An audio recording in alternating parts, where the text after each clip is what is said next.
بسم اللہ الرحمن الرحیم۔ السلام علیکم ناظرین، انجینئر محمد علی مرزا صاحب کی ایک نئی ویڈیو آئی ہے جس میں جو کچھ انہوں نے کہا ہے وہ انتہائی قابل مذمت ہے۔ ویسے تو ان کا انداز بھی یہی ہے اور وجہ شہرت بھی یہی ہے، لیکن میرے نزدیک ایک مبلغ کا کام انتہائی مخدوش حالات میں لوگوں کو ان کے مسائل کا حل بتانا ہوتا ہے، نہ کہ بگڑے ہوئے مسائل پر ان کو کوسنے دینا۔ ذرا پہلے ویڈیو دیکھ لیں پھر بات کرتے ہیں انشاءاللہ۔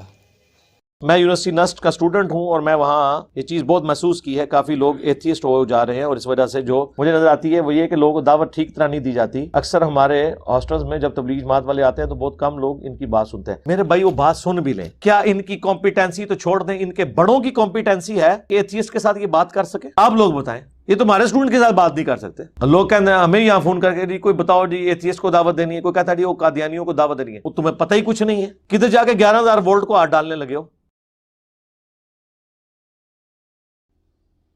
جب ہماری نوجوان نسل ایتھیسٹ ہو رہی ہے اور دعوت بھی جو تبلیغ کے ذریعے پہنچ رہی ہے مخصوص طبقے کو پہنچ رہی ہے، نوجوانوں کو دعوت جو بیچارے صرف اچھی طرح گائیڈ نہ ہونے کی وجہ سے ایتھیسٹ، اور نہیں میرے بھائی وہ اس وجہ سے ایتھیسٹ نہیں ہو رہے ہیں، باقی بھی ایتھیسٹ ہی ہیں، سمجھ لو وہ اس وجہ سے کہ آپ کا دین جو بابوں نے آپ کو دیا ہے وہ اس قابل ہی نہیں ہے کہ وہ ان کو پیش کیا جائے۔ جو کچھ ہوا سیالکوٹ میں، اس کے بعد کوئی غیر مسلم مسلمان ہونے کا سوچے گا بھی؟ ایک سٹیکر پھاڑنے کے اوپر آپ بندہ مار دیں۔ مارنے والے وہ ہیں جن کی مسجد کے باہر آپ یا اللہ مدد کا سٹیکر لگائیں بریلویوں کے، میں دیکھتا ہوں کیسے نہیں وہ پھاڑتے۔ آپ اہل حدیثوں کی مسجد کے باہر لبیک یا رسول اللہ کا سٹیکر لگائیں، نہ پھٹے تو مجھے آپ آ کے پکڑ لیجئے گا۔ اس طرح کی جو باتیں لوگ لکھ کے بھیجتے ہیں، تو ایتھیسٹ تو ہم نے تو بہت پہلے کہا تھا، یہ آپ ہمیں پرابلم بتا رہے ہیں، ہم نے تو بہت پہلے پیش گوئی کی تھی کہ آپ کے بابوں کا جو دین آپ کو بتایا گیا ہے یہ اس قابل ہی نہیں ہے کہ کسی غیر مسلم یا ایتھیسٹ کے سامنے اسے ڈیفینڈ کیا جا سکے۔ ہماری آنے والی نسلیں ان قریب یا ایتھیسٹ ہو جائیں گی یا علمی کتابی ہوں گی، اور یہ میں آپ کو بتا دوں، یہ آپ کہہ رہے ہیں نا ایتھیسٹ ہو رہے ہیں، اس سے زیادہ لوگ علمی کتابی ہو رہے ہیں، مسلم یعنی علمی کتابی آپ کو فرقہ نہ بنا لیجیے گا، یعنی وہ فرقوں سے رہے۔ یہ دنیا دار لوگ یہ پہلے بھی اسی طرح تھے، پہلے یہ کون سے نمازیں پڑھتے تھے؟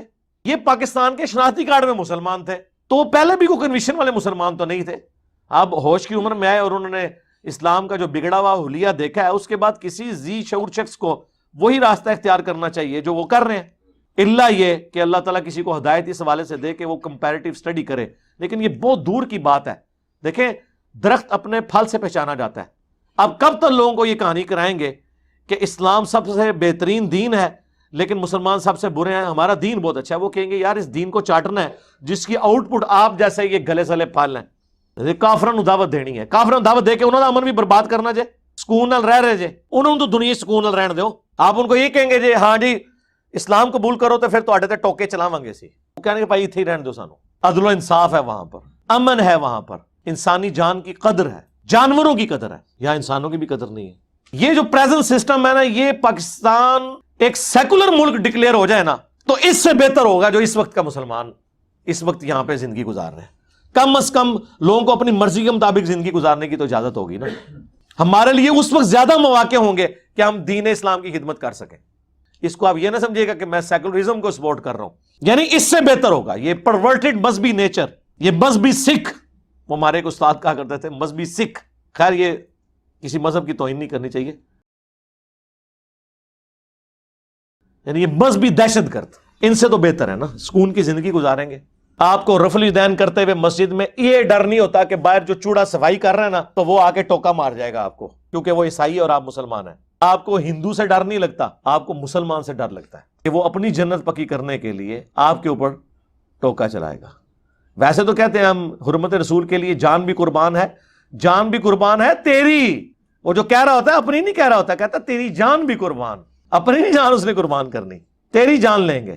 فرانس میں بیٹھ کے پوسٹیں لگا رہے ہوتے ہیں لبیک یا رسول اللہ کی، او آؤ نا واپس آؤ نا، واپس آؤ، کھا رہے ہو نا دا پوسٹاں اتنے لا رہے ہو، نمک حرامی کر رہے ہو نا نال۔ جی ناظرین، تو یہ تھی ان کی گفتگو اور یہ تھا ان کا انداز۔ ویسے تو ان کے لیکچرز کا ایک طویل ترین سلسلہ ہے جن میں آپ کو یہی لب و لہجہ ملے گا اور یہی طنز کے تیر ملیں گے۔ مسلمانوں کی تاریخ کے وہ کمزور ترین باپ جنہیں روایتی علماء اس لیے موضوع بحث نہیں بناتے کہ ان کا کام دین کی تبلیغ کرنا ہے، نہ کہ لوگوں کو دین سے متنفر کرنا۔ انہیں یہ صبح شام چسکے لے لے کر بیان کرتے ہیں اور پھر اس بات پر فخر کرتے ہیں کہ ان کی ویورشپ لاکھوں میں ہے۔ یوٹیوب پر کام کرنے والے اتنا تو جانتے ہی ہیں کہ جتنی زیادہ متنازع گفتگو آپ کریں گے اتنی ہی زیادہ آپ کو پذیرائی ملے گی. سو یہ پذیرائی آپ کو مل رہی ہے، مبارک ہو آپ کو.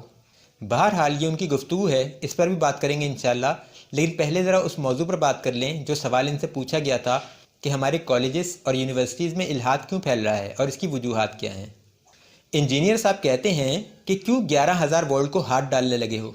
ان کا یہ جملہ ملحدوں کے لیے خاصی تسکین کا باعث بنا، کیونکہ یہ بہرحال دین اسلام کے ایک بہت بڑے عالم سمجھے جاتے ہیں. غالب کمال نے تو اس کا تھمبنیل بھی بنا کر لگا دیا کہ انجینئر نے مان لیا ملحدوں سے بات کرنا 11,000 وولٹ کا جھٹکا. ناظرین 6 سال ہو گئے مجھے ملحدین کے خلاف کام کرتے ہوئے. اس دوران بہت سے ملحدین سے مکالمے بھی ہوئے. کوئی ایک بھی ملحد ایسا نہیں گزرا جو مکالمے کو بیچ میں ادھورا چھوڑ کر نہ بھاگا ہو. یہ اپنی آئی ڈی تک چھوڑ کر بھاگتے ہیں اور ایسے بھاگتے ہیں کہ دوبارہ اس آئی ڈی سے فیس بک پر نظر نہیں آتے. یہاں میں یہ واضح کرتا چلوں کہ میں کوئی عالم نہیں ہوں، میں صرف ایک تحقیق دان ہوں، ایک منطقی شخص ہوں. مجھ جیسے ادنا شخص کے سامنے یہ ملحد ٹک نہیں پاتے. ان کی ایسی پذیرائی کہ ان سے بات کرنا 11,000 وولٹ کا جھٹکا ہے، اس قسم کا مذاق کسی عالم دین کہلانے والے شخص کو زیب نہیں دیتا. 2014 سے الحاد کا جنازہ اکیلے اپنے کندھے پر اٹھا کر گھوم رہے ہیں ہم. بہت سو کو دفنا دیا، جو بچے ہیں ان کو بھی دفنا دیں گے. اس کام کے لیے نہ تو ہمیں کبھی کسی عالم کی ضرورت پڑی ہے اور نہ انشاءاللہ آگے پڑے گی. یہ کام ہم کر رہے ہیں، ہمیں کرنے دیں. آپ آپس میں لڑیں، آپ مفتی صاحب کے خلاف ویڈیو بنائیں، مفتی طارق مسعود صاحب کے خلاف، یا ہشام الہی زیری صاحب کے تھمبنیل پر باتیں بنائیں بیٹھ کر. آپ وہ کام کریں جس میں آپ کو مہارت ہے. آپ لوگوں کو بیٹھ کر جنگ جمل اور جنگ صفین کے قصے سنائیں مرچ مسالے ڈال کر. لیکن ہمیں یہ نہ بتائیں کہ ان مریدین سے بات کرنا 11,000 وولٹ کا جھٹکا ہے. 6 سال ہو گئے ہمیں یہی کام کرتے ہوئے. ان تیلوں میں کتنا تیل ہے ہمیں پتہ ہے. محض اتنا اتفاق میں انجینئر صاحب سے کر سکتا ہوں کہ آپ شخصیات کی لکھی ہوئی کتابوں سے اسلام کا دفاع نہیں کر سکتے. صرف قرآن اور صحیح حدیث بس. اس کے علاوہ کسی نے کچھ لکھ رکھا ہے، چاہے وہ چشتی رسول اللہ ہو یا تھانوی رسول اللہ، ان سے نہ ہمارا کوئی تعلق ہے نہ واسطہ، اور نہ ہی ان شخصیات کا دفاع کرنا ہمارا کام ہے. اب رہی بات یہ کہ کالجز اور یونیورسٹیز میں الحاد کیوں اتنی تیزی سے پھیل رہا ہے، تو اس کی ایک وجہ تو یقیناً وہی ہے جس کی طرف انجینئر صاحب نے اشارہ کیا، یعنی فرقہ واریت اور اسلام کی غلط تعلیمات وغیرہ. لیکن یہ سینکڑوں وجوہات میں سے صرف ایک وجہ ہے جس کا تناسب 10% سے بھی کم ہے. باقی 90% وجہ وہ شیطانی نظام ہے جو مسلمانوں پر جبراً مسلط کیا جا رہا ہے، جس پر بات کرتے ہوئے انجینئر صاحب کے پر جلتے ہیں، اور جس کا دینی علماء یا عام مسلمانوں سے کوئی تعلق ہی نہیں ہے. پاکستان پر وہ کون سا دور گزرا ہے جب یہاں کوئی دینی طبقہ حکمران رہا ہو؟ یہاں تو مرضی کی حکومت آتی ہے اور مرضی کے احکامات نازل کیے جاتے ہیں. یہ جو سودی نظام پاکستان میں رائج ہے، اس میں علماء کا یا فرقہ واریت کا کتنا کردار ہے؟ یہ ناانصافی کا نظام جس کے تانے دے دے کر آپ سیکولر ممالک کے گن گا رہے ہیں، اس میں علماء کا کتنا کردار ہے؟ ایک شخص اگر گمراہ ہو کر کسی سری لنکن شہری کو قتل کر بیٹھا ہے تو اس کو پھانسی کے تختے تک پہنچانا حکومت کی ذمہ داری تھی یا علماء کی؟ اور اگر حکومت اپنی یہ ذمہ داری ادا کرنے میں ناکام رہتی ہے تو اسی قسم کا واقعہ دوبارہ ہو جانے پر آپ اس پر الزام علماء کو دیں گے یا حکومت کو؟ کسے ذمہ دار ٹھہرائیں گے؟ آپ کو بہت بڑی خوش فہمی ہے کہ اس ملک میں علماء طاقتور ہیں یا کوئی فرقہ طاقتور ہے. اگر حکومت چاہے تو کس فرقے کے کس عالم کی مجال ہے کہ وہ یوں ہی سڑکوں پر چلتے پھرتے ٹوکے چلاتا پھرے؟ تو لوگوں کو وہ بتائیں جو حق ہے، اس دین کی تبلیغ کریں جس سے آپ کا تعلق ہے. الحاد کو اور سیکولرزم کو آپ کی تبلیغ کی ضرورت نہیں ہے. ان کے پاس اپنے بندے بہت ہیں تبلیغ کرنے والے. کہتے ہیں اسلام کا آؤٹ پٹ اگر آپ جیسے گلے سڑے پھل ہوں تو کون اسلام قبول کرے گا؟ کافروں کو مسلمان بنا کر ان کا بھی ستیہ ناش کرنا ہے. سبحان اللہ. تو بھائی پھر آپ کس چیز کی تبلیغ کر رہے ہیں؟ چھوڑ دیں یہ کام. اللہ کو اپنے دین کی تبلیغ کے لیے نہ آپ کی ضرورت ہے نہ میری، کسی کی ضرورت نہیں ہے اللہ کو. اس پورے خطے سے اگر اسلام ختم ہو جائے تو اللہ کو رتی برابر فرق نہیں پڑتا. اللہ ہماری جگہ کسی اور قوم کو لے آئے گا. اپنے لوگوں کو کوسنے دینے سے اچھا ہے کہ انہیں ٹھیک کریں. لوگوں کو یہ سمجھائیں کہ اگر ایک ریڑھی پر گلے سڑے پھل ہیں تو دوسری پر اچھے بھی ہوں گے. اس معاملے پر بہترین موقف تو ڈاکٹر ذاکر نائک صاحب کا ہے کہ اسلام پر عمل کرنے والا اگر غلطی کر رہا ہے تو وہ غلط ہے، نہ کہ اسلام. ڈاکٹر ذاکر نائک کی اس بہترین موقف کو پھکی دی ہے انجینئر صاحب نے. اینٹی وینم دیا ہے، بلکہ اینٹی وینم نہیں وینم دیا ہے، زہر. پوری گفتگو ہی زہریلی ہے جس کا کوئی مقصد نہیں. بجائے اس کے کہ لوگوں کو سیدھی راہ دکھائی جائے، ان کو سیکولرزم کی خوبیاں بیان کر رہے ہیں، کافر ہو جانے کے فائدے گنوا رہے ہیں. ناظرین، دلیل کی دنیا میں اسلام کو نہ تو کبھی کسی سے شکست ہوئی ہے نہ قیامت تک ہونے کا کوئی امکان ہے. یہاں اگر الحاد پھیلا تو یقین کریں دلیل سے کبھی نہیں پھیلے گا. آپ کسی صاحب شعور شخص کو اس بات پر قائل کر ہی نہیں سکتے کہ یہ پورا کا پورا نظام بغیر کسی خدا کے چل سکتا ہے یا بن سکتا ہے یہاں الحاد پھیلانے کا جو واحد ذریعہ ہے وہ یہی ہے کہ لوگوں کو دنیا داری میں مبتلا کر دیا جائے، نظام اتنا بدترین بنا دیا جائے کہ کمزور ایمان کے افراد اسلام سے بدزن ہو جائیں، لوگوں کو معاشی طور پر تنگ کیا جائے، انصاف فراہم نہ کیا جائے، ان پر اسلام کی سرزمین تنگ کر دی جائے، اور پھر کفر کے نظام کو بہترین بنا کر ان کے سامنے پیش کر دیا جائے۔ ان کے پاس کوئی چارہ ہی نہ بچے سوائے اس کے کہ وہ کفر کے نظام کو تسلیم کر لیں۔ یہ طریقہ ہے۔ دلیل سے تو آپ ساری زندگی اسلام کو شکست نہیں دے سکتے، اسے بھول جائیں۔ صرف یہی ہو سکتا ہے جو میں نے آپ کو بتایا کہ مسلمان ممالک کا نظام بگاڑا جائے اور کافر ممالک کے نظام کو مضبوط بنا کر ہمارے بچوں کے سامنے پیش کیا جائے۔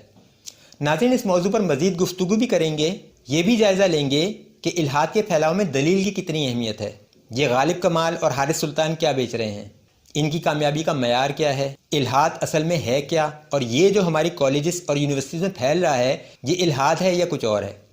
ان تمام باتوں کو تفصیل سے سمجھیں گے، لیکن انشاءاللہ اگلی ویڈیو میں۔ اللہ تعالیٰ ہمارے علماء کو ہماری صحیح رہنمائی کی توفیق عطا فرمائے اور ہمارے لوگوں کو اسلام کی صحیح سمجھ بوجھ عطا فرمائے، آمین۔